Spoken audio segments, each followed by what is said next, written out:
प्यारे बच्चों, कैसे हो? तो फिजिक्स इनसाइडर प्लेटफॉर्म पर मैं हूं आपका फिजिक्स टीचर और हम पढ़ रहे हैं 11th class physics new book Punjab education curriculum training and assessment authority.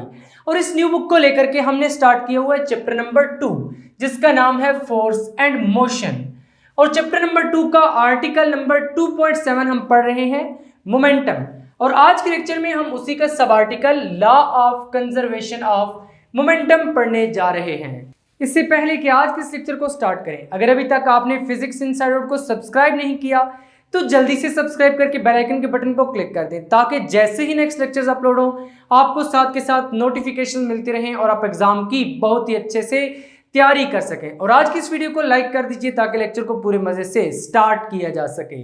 Last lecture में हमने मोमेंटम के बारे में पढ़ा था, momentum and Newton second law of motion, और उसके बाद इंपल्स के बारे में।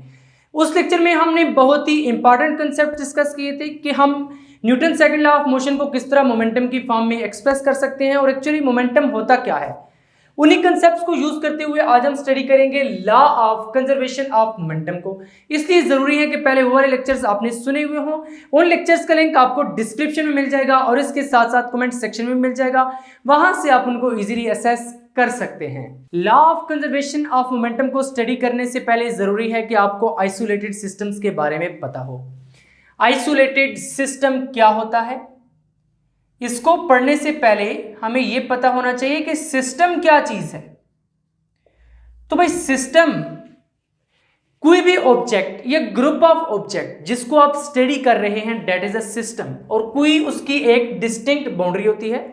लेट्स से एक ग्लास वेसल है, उसमें गैस एनक्लोज्ड है। अब गैस के मॉलिक्यूल्स हैं, अगर आप उनको स्टडी कर रहे हैं, उनके बिहेवियर को स्टडी कर रहे हैं, तो उस वक्त फिर आपके पास सिस्टम क्या होगा? जो gas enclosed in a vessel है, ये पूरा आपके पास एक सिस्टम होगा जिसको आप ऑब्जर्व कर रहे हैं, और उसके बाहर जो कुछ होता है वो सारे का सारा सराउंडिंग होता है। अब आइसोलेटेड सिस्टम का क्या मतलब है? ऐसा सिस्टम जिस पर कोई एक्सटर्नल फोर्स एक्ट ना कर रही हो, उस सिस्टम को हम कहते हैं आइसोलेटेड सिस्टम। यहां पर हमने आइसोलेटेड सिस्टम की डेफिनेशन लिख दी है, a system on which no external agency exerts any force. देखिए, ऐसा सिस्टम जिस पर कोई एक्सटर्नल एजेंसी फोर्स नहीं एक्सर्ट करेगी वो सिस्टम क्या कहलाएगा? Isolated system. जैसे अभी मैंने आपको बताया है कि उस पर कोई एक्सटर्नल फोर्स एक्ट ना कर रही हो। For example, the molecules of gas enclosed in a glass vessel. एक ग्लास वेसल है, उसमें गैस एनक्लोज्ड है। ऑब्वियसली गैस जो है वो मॉलिक्यूल्स पर कंसिस्ट होती है, तो वो जो मॉलिक्यूल्स ऑफ गैस है वो उस ग्लास वेसल में एनक्लोज्ड है, और जो ग्लास वेसल है वो कांस्टेंट टेम्परेचर पर है। ये एक आइसोलेटेड सिस्टम की एग्जांपल है। देखिए, इस पर कोई एक्सटर्नल फोर्स नहीं एक्ट कर रही। आप कहेंगे सर जो मॉलिक्यूल्स एक दूसरे पर कर रहे हैं फोर्स तो है, बट वो इंटरनल फोर्स है। देखिए, ग्लास वेसल है, उसमें गैस के मॉलिक्यूल्स एनक्लोज्ड है। ऑल्दो मॉलिक्यूल्स आपस में कोलाइड करेंगे, एक दूसरे से कोलाइड करेगा, दूसरा उससे कोलाइड करेगा, एक दूसरे पे फोर्स एक्सर्ट करेगा, दूसरा उस पे फोर्स एक्सर्ट करेगा, बट मॉलिक्यूल्स एक दूसरे पर कर रहे हैं। बाहर से कोई फोर्स नहीं उस पर एक्ट कर रही। जब बाहर से कोई फोर्स नहीं एक्ट कर रही तो हम कहेंगे कि ऐसा सिस्टम कौन सा सिस्टम है?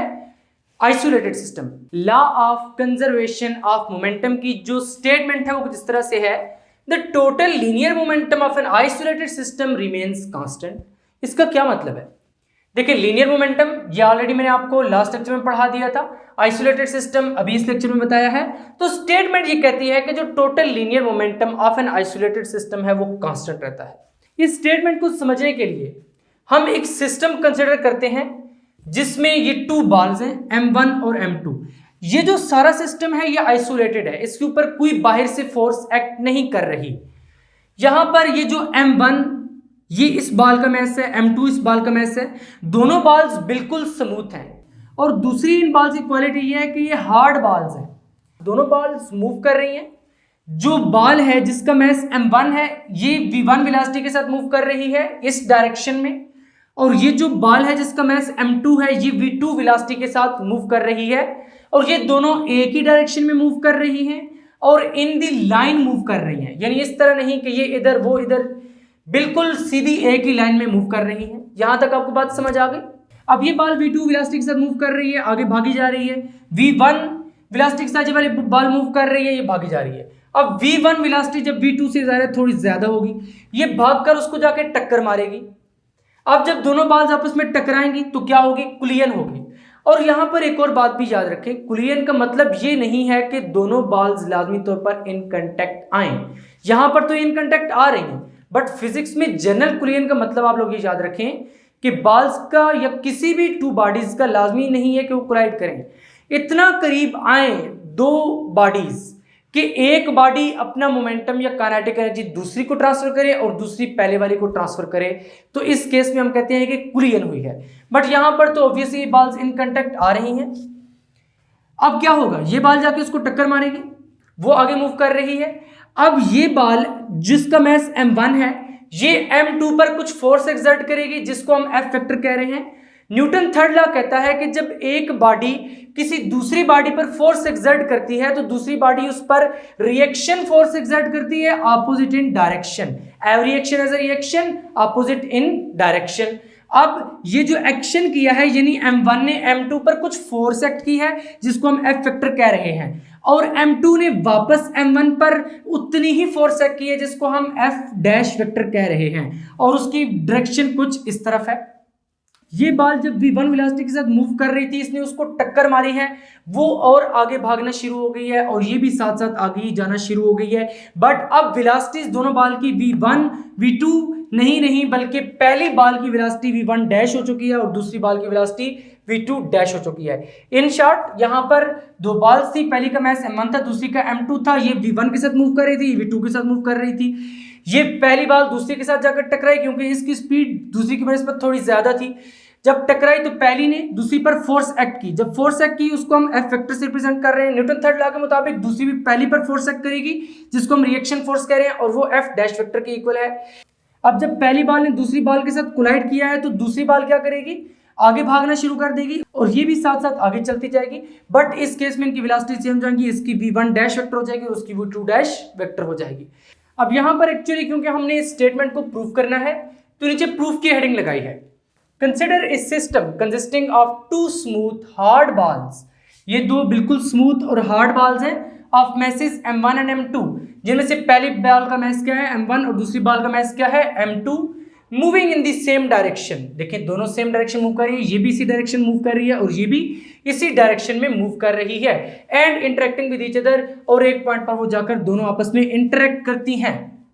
अब बिफोर कुलियन हमारे पास पहली बाल की वेलोसिटी क्या थी, v1 वेक्टर। यहां पर कुछ लिखते हैं बिफोर कुलियन यानी कुलियन से पहले पहले क्या होगा भाई, let v1 vector is equal to velocity of ball, let v1 vector is equal to velocity of ball having mass m1, और v2 वेक्टर क्या है, v2 vector is equal to velocity of ball having mass m2। अब देखें जो पहली बाल है m1, before कुलियन की हम बात करें, पहली बाल का जो मोमेंटम होगा वो कितना होगा, m1 v1। मोमेंटम क्या होता है, p is equal to mv, तो यहां पर भी m और v को मल्टीप्लाई करने की हमें पहली बाल का क्या मिल जाएगा, मोमेंटम। तो हम क्या लिखेंगे, m1 v1 vector is equal to momentum of ball having mass m1, और m2 v2 किसकी इक्वल है, देखें यहां से m2 v2, ये momentum of ball having mass m2 हो जाएगा, momentum of ball having mass m2। Similarly after collision भी इसी तरह का कुछ केस हो जाएगा। After कुलियन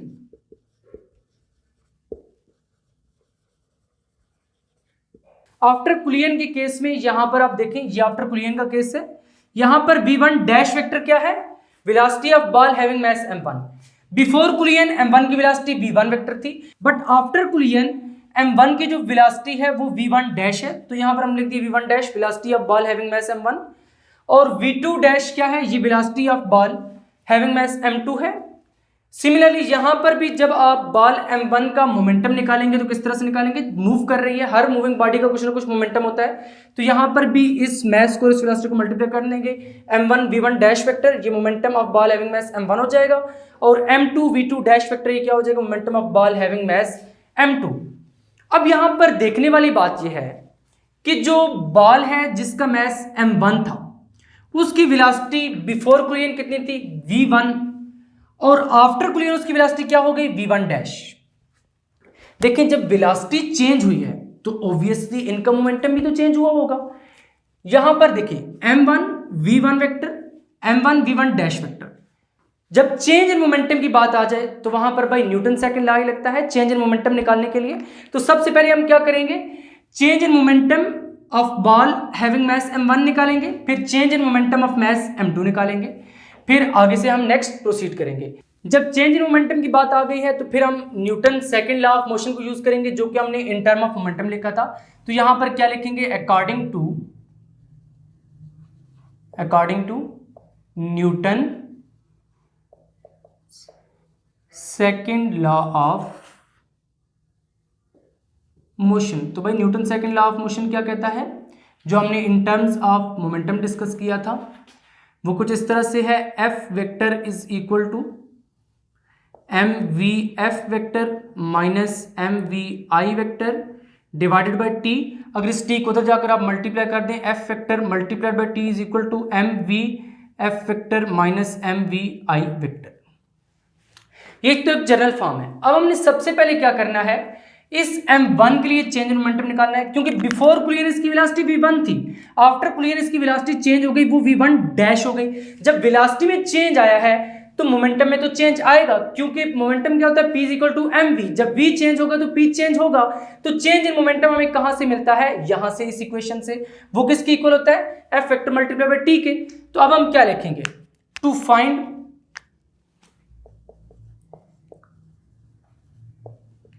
change in momentum of mass m1, equation 1 can be written as। देखिए जब m1 के लिए आप राइट करेंगे तो किस तरह से करेंगे, यहां पर m1 ने जो फोर्स एक्सर्ट की है m2 पर वो कौन सी है, f वेक्टर। तो इट्स मीन यहां पर f वेक्टर ही रहेगा मल्टीप्लाई बाय टी, क्योंकि अभी हम सब कुछ m1 के लिए डिस्कस कर रहे हैं। m1 ने फोर्स एक्सर्ट की थी m2 पर, कौन सी, f vector multiply by T is equal to, अब यहां पर मैस कौन सा डिस्कस कर रहे हैं, m1, तो m1 आएगा। vf यानी फाइनल वेलोसिटी किसकी, m1 की जो फाइनल वेलोसिटी आफ्टर कोलिजन वो कितनी है, v1 डैश वेक्टर। तो vf की जगह पर क्या आ जाएगा, v1 dash vector minus m1, तो इसी तरह से आ जाएगा। अब vi यानी इनिशियल वेलोसिटी क्या थी बिफोर कोलिजन m1 की, वो थी v1 वेक्टर। तो यहां पर v1 वेक्टर लिख दें, इसको आप नाम दे दें इक्वेशन नंबर 2 का। सिमिलरली अब हम जो मास m2 है उसके लिए भी फाइंड करेंगे चेंज इन मोमेंटम। सिमिलरली आप इसी तरह फिर लिख देंगे, सिमिलरली फॉर मास m2, यानी m2 मास वाली बॉल के लिए क्या होगा, f vector multiply by t था। अब f की जगह पर क्या होगा, देखें m2 ने जो रिएक्शन फोर्स एक्सर्ट किया है m1 पर वो कौन सी है, f डैश वेक्टर। तो क्या लिखेंगे, f डैश वेक्टर। अब यहां से आपको ये बात समझ होनी चाहिए, m1 एक्सर्ट कर रहा है m2 पर कौन सी force, f vector, m2 exert कर रहा है m1 पर कौन सी force, f dash vector, multiplied by t हो जाएगा भाई, इज इक्वल टू, किसकी बात कर रहे हैं, m2 की, तो m की जगह पर क्या आएगा, m2, और साथ ही यहां पर जो vf है, अब इस केस में vf क्या है, m2 की, यानी आफ्टर कोलिजन जो वेलोसिटी है m2 की वो v2 डैश वेक्टर है। तो लिख दें v2 डैश वेक्टर। इसी इक्वेशन नंबर 1 से हम लिख रहे हैं माइनस m, मैस कौन सा है, m2 है, तो m2 लिखेंगे। इनिशियल वेलोसिटी, देखिए अब यहां पर इनिशियल वेलोसिटी कौन से मैस की, m2 की बात कर रहे हैं, तो m2 की जो इनिशियल वेलोसिटी बिफोर कोलिजन वो कितनी है, v2 वेक्टर।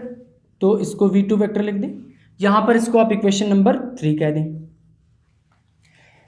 अब हमें change in momentum for mass m1 भी मिल चुका है और change in momentum for mass m2 भी मिल चुका है। अब अगर हम इस इक्वेशन नंबर 2 और इस इक्वेशन नंबर 3 को ऐड करें तो किस तरह से करेंगे, एडिंग इक्वेशन 2 एंड 3। देखिए जब ऐड करेंगे तो इनकी लेफ्ट हैंड साइड्स आपस में ऐड हो जाएंगी और राइट हैंड साइड्स आपस में ऐड हो जाएंगी, क्योंकि हमने law of conservation of momentum verify करना है ना कि टोटल मोमेंटम जो है वो रिमेन्स कांस्टेंट रहता है आइसोलेटेड सिस्टम के लिए। तो उसी की तरफ हम आगे बढ़ रहे हैं, इसलिए हम इनको ऐड अप कर रहे हैं। तो किस तरह ऐड करेंगे? F vector multiplied by T, F vector multiplied by T plus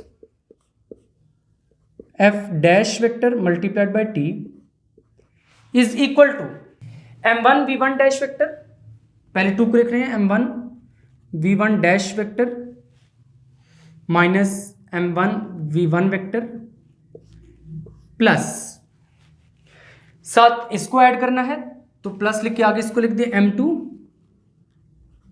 v2 dash vector minus m2 v2 vector, m2 v2 vector. यहां से अब ये दोनों इक्वेशंस क्या हो चुकी हैं? ऐड अप हो चुकी हैं। अब यही वाली जो इक्वेशन है इसको मैं ऊपर लिखने लगा हूं, बाकी मैं रेस करने लगा हूं क्योंकि नीचे बोर्ड पे स्पेस कम है। वैसे तो ये डेरिवेशन पूरी की पूरी एक ही मरतबा बोर्ड पर आ जानी थी, बट ये डायग्राम्स मैंने इसलिए यहां पर रखी ताकि आपको साथ के साथ डायग्राम से हर चीज समझाई जा सके। देखिए ये वाला एक्सप्रेशन अभी यहां पर हमने लिखा था, इसी को उठाकर मैंने यहां पे लिखा है। अब ये एक टर्म है प्लस ये दूसरी टर्म है, इन दोनों टर्म में अगर आप देखिए तो टी है, तो दोनों टर्म में से आप टी को कॉमन ले सकते हैं। तो अगर टी को कॉमन लेंगे तो यहां से क्या बचेगा? F vector plus F dash vector और बाहर क्या रह जाएगा? मल्टीप्लाई टी लिखें या सिंपली टी लिखें एक ही बात है, is equal to m1 v1 dash vector minus m1 v1 vector plus m2 v2 dash vector minus m2 v2 vector. अब यहां पर अगर आप देखें तो ये जो दोनों फोर्सेस ऐड अप हो रही हैं ये ऑपोजिट डायरेक्शन में है। एफ वेक्टर की डायरेक्शन ये है और एफ डैश वेक्टर की डायरेक्शन ये है, क्योंकि हमने कहा था कि जो m1 ने m2 पर फोर्स एक्सर्ट की है वो एफ वेक्टर इस डायरेक्शन में, और न्यूटन थर्ड लॉ कहता है कि जब एक बॉडी दूसरी बॉडी पर कोई फोर्स एक्सर्ट करती है तो दूसरी बॉडी भी इक्वल ही रिएक्शन देती है पहली बॉडी पर। तो उसने भी एज ए रिएक्शन एक फोर्स एक्सर्ट की है जिसको हम एफ डैश वेक्टर कह रहे हैं। उसने इस पर फोर्स एक्सर्ट की है, डायरेक्शन ये है, इसने उस पर की है, डायरेक्शन वो है। यानी इसका मतलब यह है कि एफ वेक्टर और एफ डैश वेक्टर की डायरेक्शन आपस में ऑपोजिट है। तो हम क्या लिखेंगे? सिंस द एक्शन फोर्स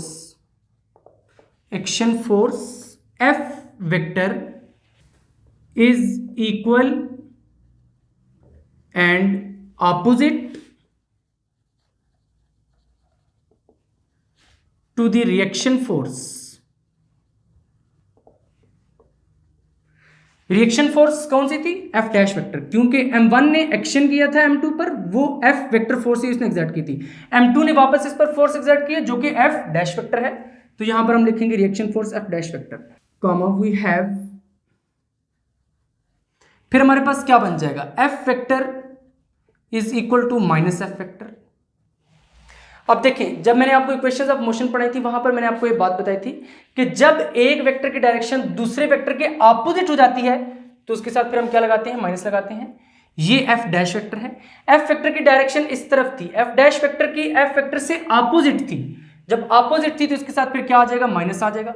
या फिर हम ये लिख सकते हैं F vector plus F dash vector is equal to क्या हो जाएगा? 0।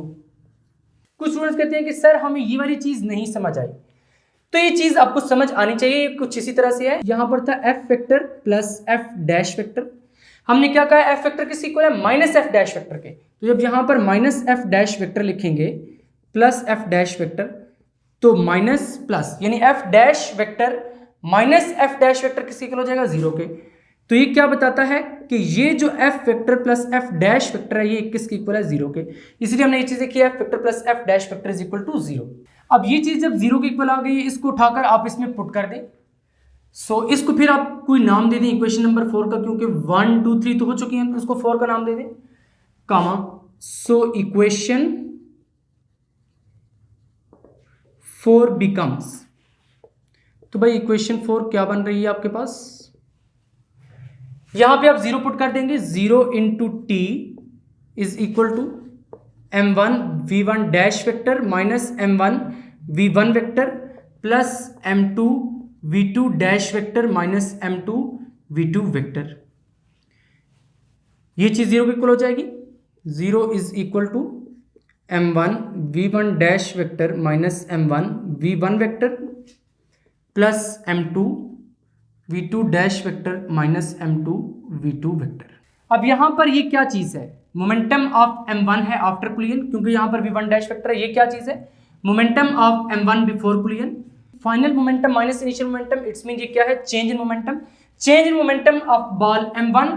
और ये जो दूसरी चीज है, दूसरी ब्रैकेट में ये क्या शो कर रही है, m2 v2 डैश वेक्टर, इसका मोमेंटम माइनस इसका मोमेंटम, यानी आफ्टर कुलियन वाला मोमेंटम और बिफोर कुलियन वाला मोमेंटम। आफ्टर कुलियन वाला मोमेंटम माइनस बिफोर कुलियन वाला momentum, it's mean change in momentum है। और ये क्या शो कर रहा है, change in momentum of second ball. तो यहां से ये क्या चीज मिल रही है, this shows that change in momentum of first ball, ये change in momentum of first ball है, plus change in momentum of second ball is 0। जब इन दोनों को ऐड करते हैं आप तो किसी को लाते थे 0, और ये हमने 0 ही लिख दिया है। अब देखिए यहां से ब्रैकेट्स अगर आप खत्म करें, किस तरह से करेंगे, 0 is equal to m1 v1 dash vector minus m1 v1 vector plus m2 v2 dash vector minus m2 v2 vector. यहां पर अब ये जो माइनस वाली दोनों टर्म्स हैं इनको आप इस साइड पर ले आए तो क्या हो जाएंगे, प्लस हो जाएंगे। किस तरह से लेकर आएंगे, m1 v1 वेक्टर, इसको भी लेकर आए, ये भी प्लस हो जाएगी, plus m2 v2 vector is equal to, यहां पर फिर ये वाली दो टर्म बचेंगी, इनको इधर ही लिख दें, m1 v1 dash vector plus m2 v2 dash vector. और ये है mathematical form of law of conservation of momentum.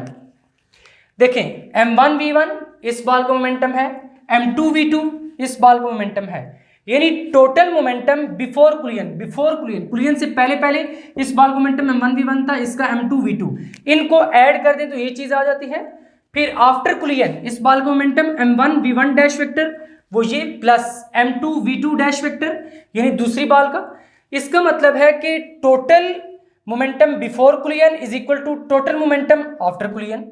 तो यही नहीं हमने कहा था कि जो total linear momentum of system है वो कंजर्व रहता है। कंजर्व रहने का क्या मतलब है कि जितना बिफोर कुलियन था इतना ही आफ्टर कुलियन भी आ रहा है, क्योंकि बिफोर कुलियन का मोमेंटम और आफ्टर कुलियन का मोमेंटम सेम हो गए हैं। तो यहां से वो स्टेटमेंट प्रूव हो चुकी है कि जो total linear momentum of an isolated system conserved होता है। फाइनली यहां पर हमने कंक्लूजन स्टेटमेंट लिख दी है, it means that total initial momentum of system before कुलियन, obviously initial momentum था क्योंकि बिफोर कुलियन था, इन दोनों बॉल्स का मोमेंटम उनको ऐड किया हुआ है यहाँ पर। It means that total initial momentum of system before collision is equal to total final momentum of system after collision. ये क्या है, total final momentum of system after collision, क्योंकि m1 v1 डैश वेक्टर इसका था और m2 v2 dash vector इसका momentum था, इन दोनों को ऐड किया है तो ये आफ्टर कुलियन है, इसलिए फाइनल है, फाइनल मोमेंटम है। इससे हमने देखा टोटल फाइनल मोमेंटम, यानी दोनों को ऐड करके total final momentum of system after कुलियन।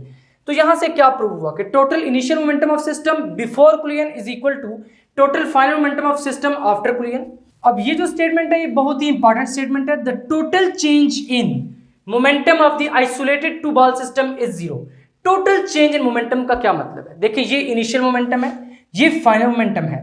अगर फाइनल मोमेंटम इधर आप इनिशियल मोमेंटम को उठाकर इधर ले आए तो final minus initial, total final minus total initial, total change in momentum. तो total change in momentum of isolated two ball system क्या हो जाएगा, 0 के इक्वल हो जाएगा। ऑब्वियसली जब आप इस सारे को उठाकर इधर लेके आएंगे तो इधर 0 ही रह जाएगा। तो यहां तक ये हमारा law of conservation of momentum complete होता है। जो हमने अभी तक पढ़ा है मैस m1 m2, यहां पर तो ये दो ही मैसेज थे, यानी आइसोलेटेड टू बॉल सिस्टम था। अगर हमारे पास ग्रुप ऑफ ऑब्जेक्ट्स हो तो उस केस में क्या होगा, आपकी बुक में छोटा सा वो भी पैराग्राफ लिखा हुआ है, उसको भी डिस्कस कर लेते हैं। यहां पर अब हमने हेडिंग लगा दी है फॉर ग्रुप ऑफ ऑब्जेक्ट्स। अभी हमने पढ़ा है टू बॉल आइसोलेटेड सिस्टम, यहां पर अभी हम पढ़ने जा रहे हैं ग्रुप ऑफ ऑब्जेक्ट्स। यानी ग्रुप ऑफ ऑब्जेक्ट्स के केस में जो law of conservation of linear momentum है वो किस तरह से एप्लीकेबल होता है। For group of objects, if one object within the group experiences a force, देखिए एक पूरा ग्रुप ऑफ ऑब्जेक्ट्स है, अगर उस ग्रुप में एक ऑब्जेक्ट फोर्स एक्सपीरियंस करता है, यानी कुछ दूसरा ऑब्जेक्ट अगर उस पर कोई फोर्स एक्सर्ट करता है, तो न्यूटन थर्ड लॉ क्या कहता है कि every action as a reaction but opposite in direction. तो एज ए रिजल्ट वो रिएक्शन फोर्स एक्सर्ट करेगा वापस उस पर, वो reaction force opposite in the direction होगी और वो रिएक्शन फोर्स उसी सेम ग्रुप में होगी।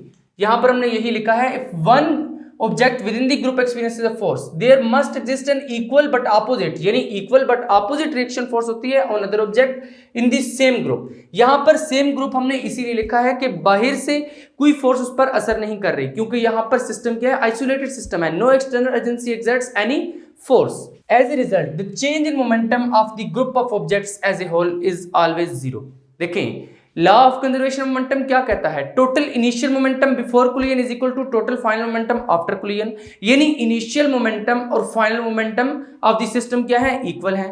तो चेंज इन मोमेंटम फिर क्या होगा, देखिए चेंज इन मोमेंटम होता है final momentum minus initial momentum. जब फाइनल मोमेंटम और इनिशियल मोमेंटम बराबर है तो चेंज क्या हो जाएगा, जीरो हो जाएगा।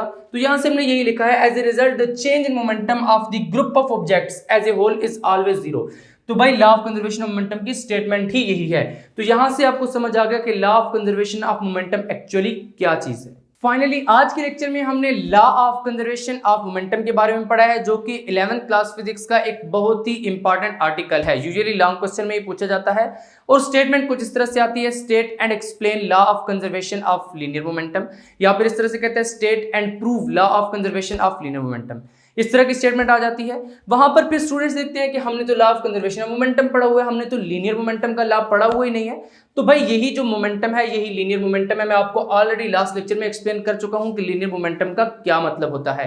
तो अगर आपके पास ये क्वेश्चन आ जाए, state and prove law of conservation of linear momentum, तो आपने सबसे पहले इसकी स्टेटमेंट लिखनी है, उसके बाद प्रूफ लिखना है प्रॉपर विद हेडिंग्स, और साथ के साथ नीट एंड क्लीन डायग्राम्स भी बनानी है। आज के लेक्चर में इतना ही। अब नेक्स्ट लेक्चर में हम article number 2.8 elastic and inelastic कुलियन के बारे में पढ़ेंगे, जो कि बहुत ही ज्यादा इंटरेस्टिंग आर्टिकल है। और इंटरेस्टिंग होने के साथ साथ उसमें जो फर्दर आर्टिकल्स हैं वो बहुत ही इंपॉर्टेंट आर्टिकल्स हैं, इसलिए आपने वो लेक्चर्स बिल्कुल भी मिस नहीं करने। जल्दी से फिजिक्स इनसाइडर को सब्सक्राइब करके बेल आइकन के बटन को क्लिक कर दें, ताकि जैसे ही वो लेक्चर्स अपलोड हो आपको साथ के साथ नोटिफिकेशन मिलते रहें और आप एग्जाम की बहुत ही अच्छे से तैयारी कर सकें। और फिजिक्स इनसाइडर को अपने दोस्तों और क्लास फेलोज के साथ शेयर करना बिल्कुल भी मत भूलें, ताकि फिजिक्स इनसाइडर प्लेटफॉर्म को एक प्रॉपर स्टडी प्लेटफॉर्म बनाया जा सके, जहां पर आपको प्रॉपर गाइडेंस फ्रॉम की जा सके। कमेंट करके बताएं कि आपको आज का लेक्चर कैसा लगा। मिलेंगे नेक्स्ट लेक्चर में, तब तक के लिए अल्लाह हाफिज।